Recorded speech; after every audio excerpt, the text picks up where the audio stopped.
தமிழ் மக்களுடைய நிலைமை என்பது அடுப்பில் சட்டியிலிருந்து தவறி நெருப்புக்குள் விழுந்த கதையாகத்தான் இருக்கின்றது. ரணில் விக்ரமசிங்க, சஜித் பிரேமதாசா, அனுரகுமார திசாநாயக்க மற்றும் இன்னும் பலருடைய பெயர்கள் தமிழர்கள் எந்தவிதமான நிபந்தனைகளும் இல்லாமல் கண்ணை மூடிக்கொண்டு இந்த தேர்தலிலே தாம் விரும்புகின்றவரை ஆதரிக்க வேண்டும் என்கின்ற ஒரு தமிழ் தேசிய கூட்டமைப்பு, விக்னேஸ்வரன் போன்ற தரப்புகள் அதிலே அவர்களுக்குள் இரண்டு விதமான கருத்துக்கள் இருப்பது போன்ற ஒரு தோற்றப்பாடு காட்டப்படுகின்றது. 2005ஆம் ஆண்டிலே தேசிய தலைவர் மேதகு வேலுப்பிள்ளை பிரபாகரன் அவர்கள் ஒரு பேரம் பேசுகின்ற ஒரு வலிமையான ஒரு ஆயுதமாக இந்த பைஸ்கரிப்பு என்கின்ற ஒரு ஆயுதத்தை கையில் எடுத்திருந்தார். சுமந்திரன் என்று மாகாண சபை தேர்தல், ஜனாதிபதி தேர்தலை தொடர்ந்து நடத்தப்படும் என்கின்ற ஒரு கதையை சொல்லி சஜித் பிரேமதாசாவோடு அவர்கள் நல்லாட்சி செய்து கொண்டிருந்த பொழுது சஜித் பிரேமதாசா தான் அந்த விகாரைக்கான ரயில்வே திணைக்களத்திடமிருந்து உறுதி அனுமதி பத்திரங்களை பெற்று மீண்டும் ஒரு காணாமல் போகின்ற யுகம், சிறைக்கூடங்களும் சித்திரவதைகளும் என்ற ஒரு வாழ்க்கைக்குள் தான் கொண்டு சென்று விடும். ஆகவே தயவு செய்து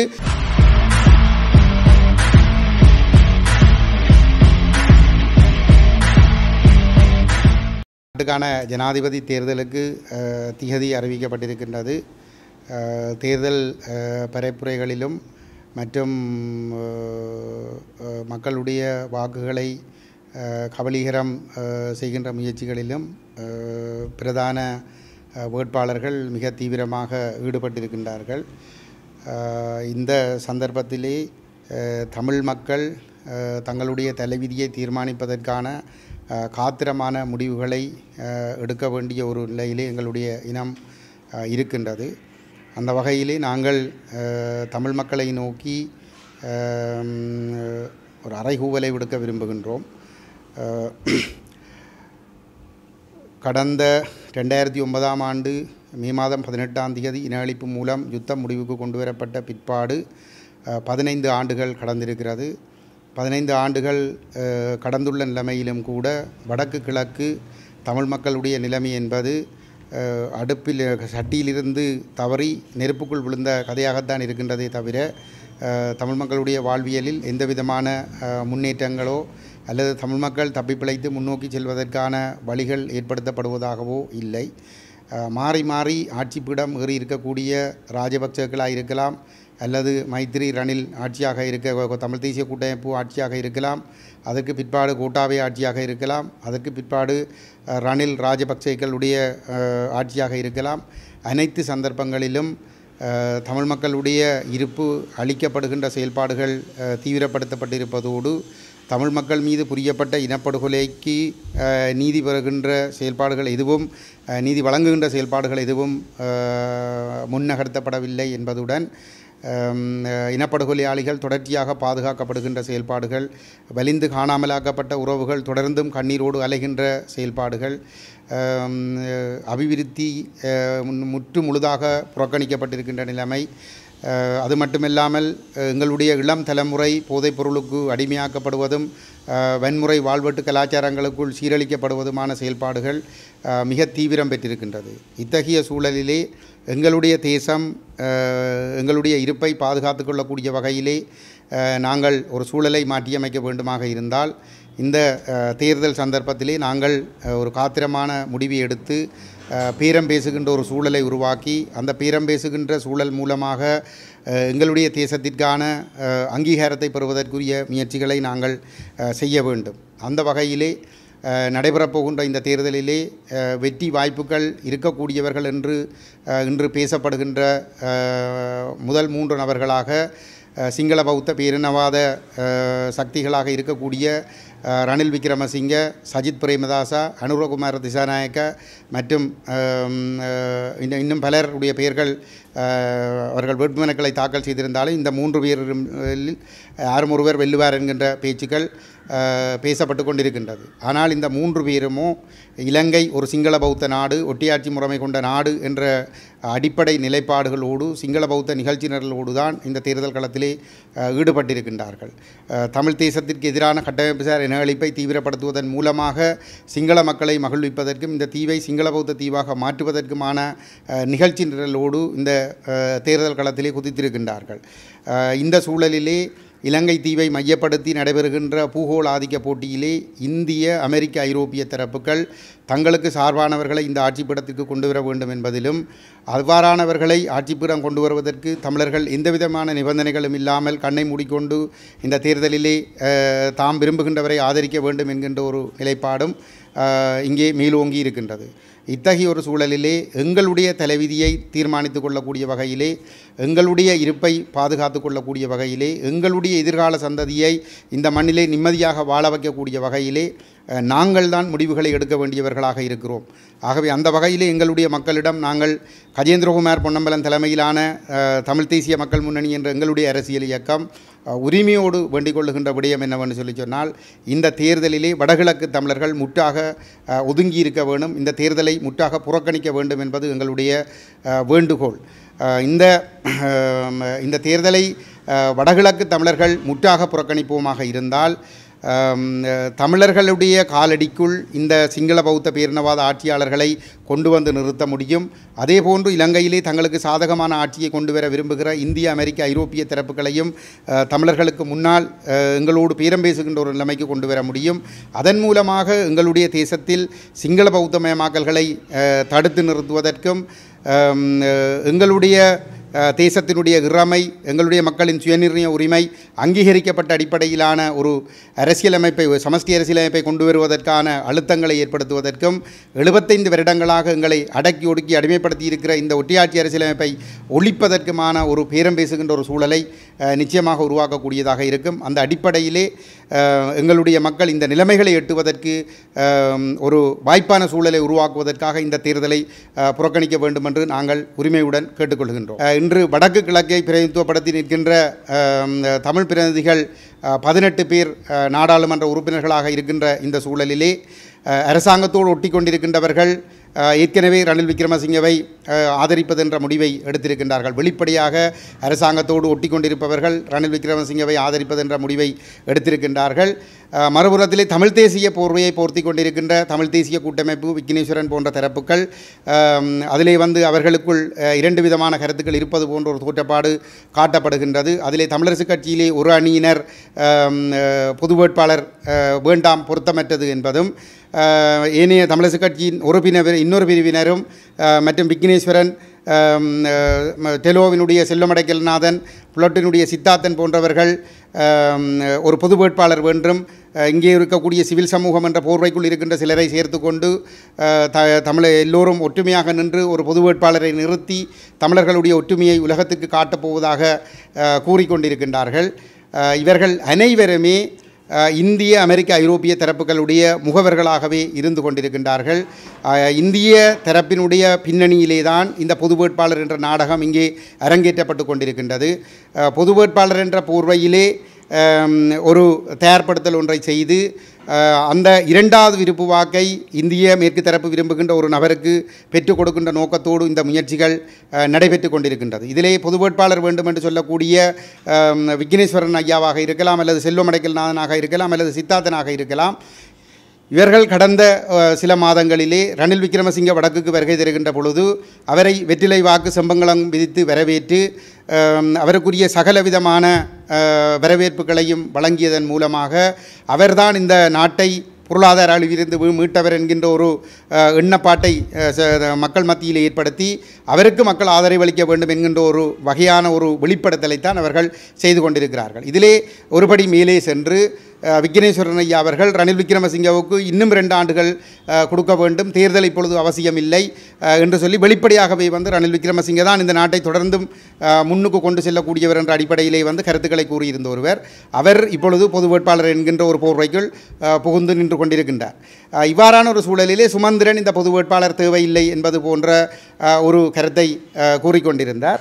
ஆனாலும் அவரும் நேற்றைய தினம் ஒரு ஊடகம் ஒன்றுக்கு கருத்து தெரிவிக்கின்ற பொழுது சொல்லியிருக்கின்றார், நேற்றைய தினம் தான் ஜனாதிபதி ரணில் விக்ரமசிங்கவை சந்தித்ததாகவும் அவரோடு நடைபெற்ற பேச்சுக்களின் பொழுது இந்த ஜனாதிபதி தேர்தலை தொடர்ந்து மாகாண சபை தேர்தலை நடத்துவதற்கு அவர் இணக்கம் தெரிவித்திருப்பதாகவும், அது தொடர்பாக தான் ஒரு தனிநபர் பிரேரணையை தான் கொண்டு வந்த பிரேரணையை எதிர்வருகின்ற ஆகஸ்ட் மாதம் 22ஆம் 23ஆம் தேதிகளிலே 2ஆம் வாசிப்புக்கு எடுத்துக்கொள்வதற்கு அவர் இணக்கம் தெரிவித்திருப்பதாகவும், ஒரு ஜனாதிபதி ஒரு ஆக்கபூர்வமான ஒரு காரியத்தை செய்ய முற்படுவது போன்ற ஒரு செய்தியை அவர் வெளிப்படுத்தி இருக்கின்றார்.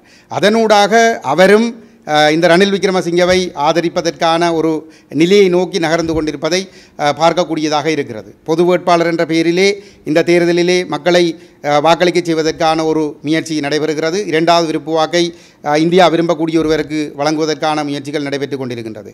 இவை அனைத்தினுடைய பின்னணிகளையும் நாங்கள் தெளிவாக நோக்குகின்ற பொழுது எங்களை பொறுத்தவரையிலே தமிழ் மக்கள் தங்களுடைய உரிமைக்காக ஒரு பேரம் பேசுகின்ற சக்தியாக உருவெடுக்கின்ற வகையிலே பகிஷ்கரிப்பு என்கின்ற ஒரு ஆயுதத்தை கையில் எடுத்து விடக்கூடாது, அதை எப்படியாவது தோற்கடித்து விட வேண்டும் என்கின்ற ஒரே ஒரு நோக்கத்திற்காகத்தான் இந்த முயற்சிகள் அனைத்தும் நடைபெறுகின்றது என்பதனை எங்களுடைய மக்களுக்கு நாங்கள் பொறுப்புடன் சுட்டிக்காட்ட விரும்புகின்றோம். 2005ஆம் ஆண்டிலே தேசிய தலைவர் மேதகு வேலுப்பிள்ளை பிரபாகரன் அவர்கள் ஒரு பேரம் பேசுகின்ற ஒரு வலிமையான ஒரு ஆயுதமாக இந்த பகிஷ்கரிப்பு என்கின்ற ஒரு ஆயுதத்தை கையில் எடுத்திருந்தார். ஆனாலும் அன்றைய பூகோள போட்டி சூழல் மற்றும் எங்களுடைய போராட்டம் ஒரு ஆயுத போராட்டமாக இருந்தமையினால் அதற்கு ஒரு வன்முறை முத்திரை குத்தி அதனை அளிக்கக்கூடிய ஒரு சூழல் இலங்கை அரசுக்கும் இந்த சர்வதேச சக்திகளுக்கும் இருந்தாலும் அதற்கு பிற்பாடும் கூட எங்களுடைய மக்கள் எங்களுடைய உரிமைகளை வென்றெடுப்பதற்கான ஒரு வலிமையான பேரம் பேசுகின்ற ஒரு ஆயுதமாக இந்த பகிஷ்கரிப்பு என்கின்ற ஒரு அணுகுமுறையை தொடர்ந்து கடைபிடிப்பார்களாக இருந்தால் நிச்சயமாக இலங்கை அரசையும் இந்த இலங்கை அரசை தங்களுடைய கட்டுப்பாட்டுக்குள் வைத்துக்கொள்ள விரும்புகிற இந்திய அமெரிக்க ஐரோப்பிய தரப்புகளையும் தமிழ் மக்கள் சார்ந்து முடிவெடுக்கக்கூடிய ஒரு நிர்பந்தத்துக்குள் நாங்கள் தள்ள முடியும். ஆகவே இந்த பேரம் பேசல் என்பதனை நாங்கள் உறுதியாக கையில் எடுத்துக்கொண்டு செல்ல வேண்டும். அது நடந்துவிடக்கூடாது என்பதற்காக, அதை தோற்கடிக்க வேண்டும் என்பதற்காகத்தான் இந்த பொது வேட்பாளர் என்கின்ற நாடகம் அரங்கேற்றப்படுகிறது.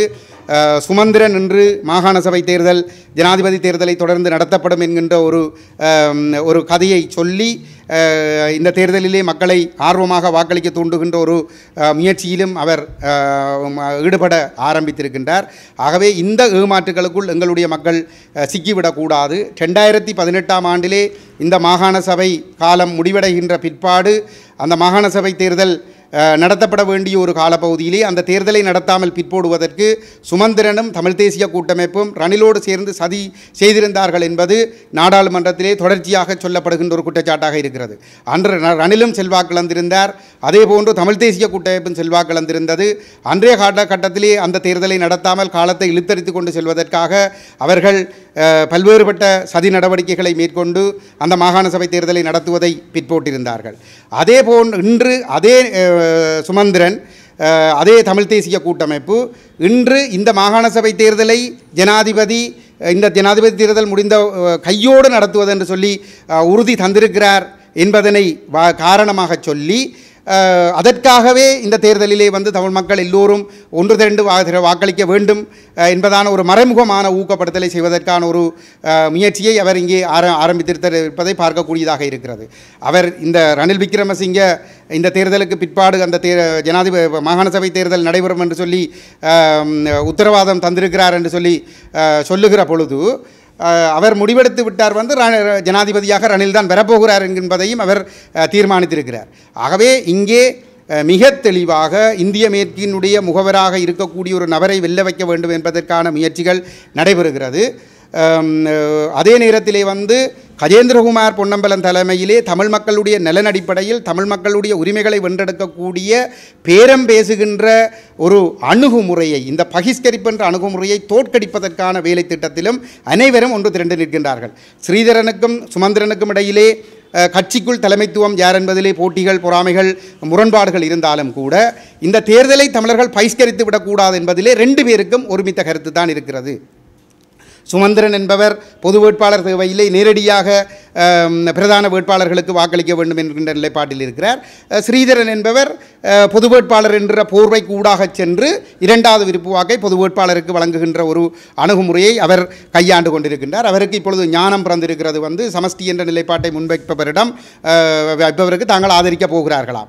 அப்படி என்று சொல்லி சொன்னால் நான் அவரிடமும் இந்த தமிழரசு கட்சியினரிடமும் ஏனைய இந்த தமிழரசு கட்சியோடு கூட்டமைப்பு என்ற பெயரிலே நீண்ட காலமாக செயல்பட்டு வருகின்றவர்களிடமும் நான் கேட்கின்ற கேள்வி என்னவென்று சொல்லி சொன்னால், நீங்கள் அனைவரும் 2015ஆம் ஆண்டிலே மக்களாணை பெற்ற பிற்பாடு 2016ஆம் ஆண்டிலே ரணில் மைத்திரி அரசோடு சேர்ந்து ஒரு சர்வதேச சமூகத்தினுடைய அனுசரணையோடு ஒரு புதிய அரசியலமைப்பை தமிழ் மக்களுக்கான இனப்பிரச்சினை தீர்வென்ற பெயரிலே நீங்கள் தயாரித்திருப்பதாக சொல்லிக்கொண்டு தயாரித்திருந்தீர்கள். அதற்கென ஒரு அரசியல் நிர்ணய சபை உருவாக்கப்பட்டது. 2016ஆம் ஆண்டு மார்ச் மாதம் 5ஆம் தேதி ஜனாதிபதி மைத்திரியாலே உருவாக்கப்பட்டிருந்தது. அதன் பிரகாரம் அதற்கென குழுக்கள் உருவாக்கப்பட்டு பொதுமக்கள் கருத்தறியப்பட்டு அதிலே உங்களுடைய கருத்துக்களும் பெறப்பட்டு ஒரு அரசியலமைப்பு வரைவு தயாரிக்கப்பட்டிருக்கிறது. அந்த வரைவுக்கு உங்களுடைய தலைவர் இணக்கம் தெரிவித்திருக்கிறார். வடகிழக்கு இணைப்பை கைவிடுவதற்கும் சமஸ்தியை கைவிடுவதற்கும் ஏக்கிய ராஜ்யவை ஏற்றுக்கொள்வதற்கும் பௌத்த அரசமதம் என்பதற்கும் இணக்கம் தெரிவித்திருக்கிறார்.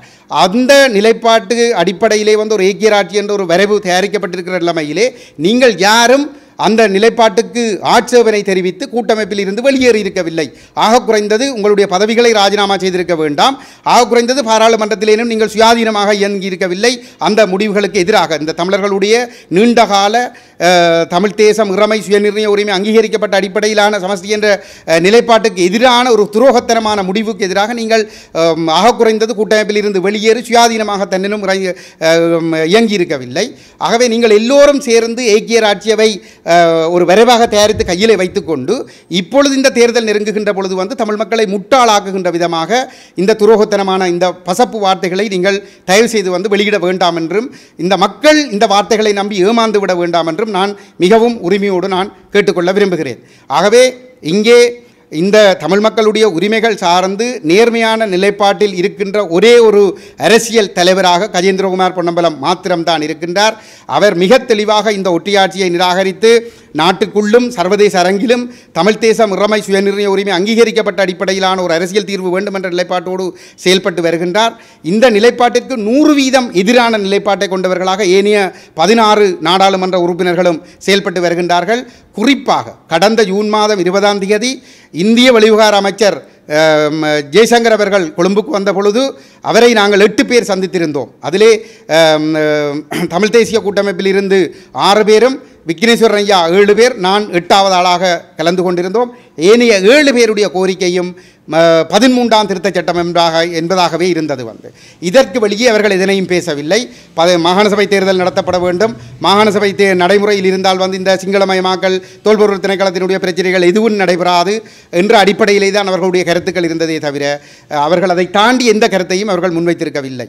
ஆகவே மக்கள் தெளிவாக புரிந்து கொள்ள வேண்டும். சர்வதேச சமூகத்தினுடைய இனப்பிரச்சினை தீர்விலே சர்வதேச சமூகத்தினுடைய ஆதரவு வேண்டும் என்பதில் எந்த விதமான மாற்று கருத்துக்களும் இல்லை. ஆனால் மக்களால் தெரிவு செய்யப்பட்ட பிரதிநிதிகளாக இந்த மக்கள் பிரதிநிதிகள் முன்வைக்கிற கருத்துக்களின் அடிப்படையிலே தான் சர்வதேச சமூகம் செயல்படுகிறது. அல்லது அவர்கள் அதை ஒரு போர்வையாக வைத்துக்கொண்டு செயல்படுகின்றார்கள்.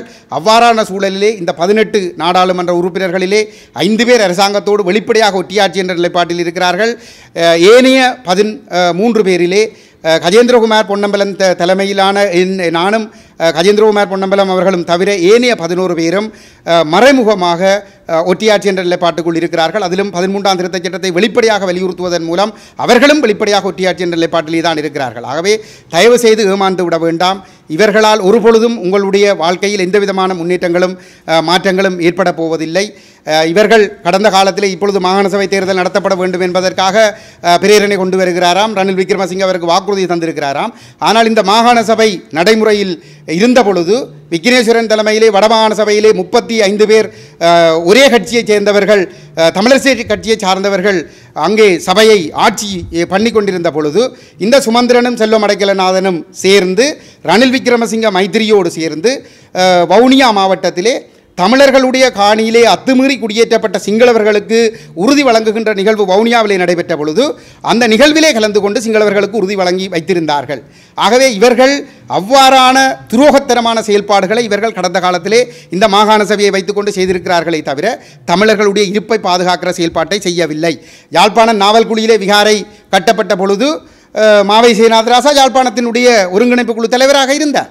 அந்த சந்தர்ப்பத்திலே அவர்கள் சஜித் பிரேமதாசாவோடு அவர்கள் நல்லாட்சி செய்து கொண்டிருந்த பொழுது சஜித் பிரேமதாசா தான் அந்த விகாரைக்கான ரயில்வே திணைக்களத்திடமிருந்து காணி அனுமதி பத்திரங்களை பெற்று நீதிமன்றத்துக்கு சமர்ப்பித்து அதிலிருந்து தப்பித்துக் கொள்வதற்கான அந்த வாய்ப்புகளை உருவாக்கி கொடுத்திருந்தார். அதைவிட இன்று தனிநபர் பிரேரணை கொண்டு வருகிறாராம் சுமந்திரன். இந்த சுமந்திரன் 2015ஆம் ஆண்டிலிருந்து நல்லாட்சி என்ற பெயரிலே ஜெனீவா வரை சென்று இந்த உள்ளக விசாரணைக்குள் இந்த பொறுப்புக்கூறலை முடக்கி சர்வதேச விசாரணையிலிருந்து மஹிந்த ராஜபக்ச, கோட்டாபய ராஜபக்ச, சரத் பொன்சேகா, சவேந்திர சில்வா போன்ற யுத்த குற்றவாளிகளை பாதுகாத்து OMB அலுவலகத்திற்கான சட்டமூலத்தை நாடாளுமன்றத்திலே கொண்டு வந்து நிறைவேற்றி எங்களுடைய காணாமல் போன உறவுகளுடைய வாழ்வு கண்ணீரோடு அலைவதற்கு சுமந்திரனுடைய செயல்பாடுகளும் தமிழ் தேசிய கூட்டமைப்பினுடைய செயல்பாடுகள் தான் முழு காரணமாக இருந்தது.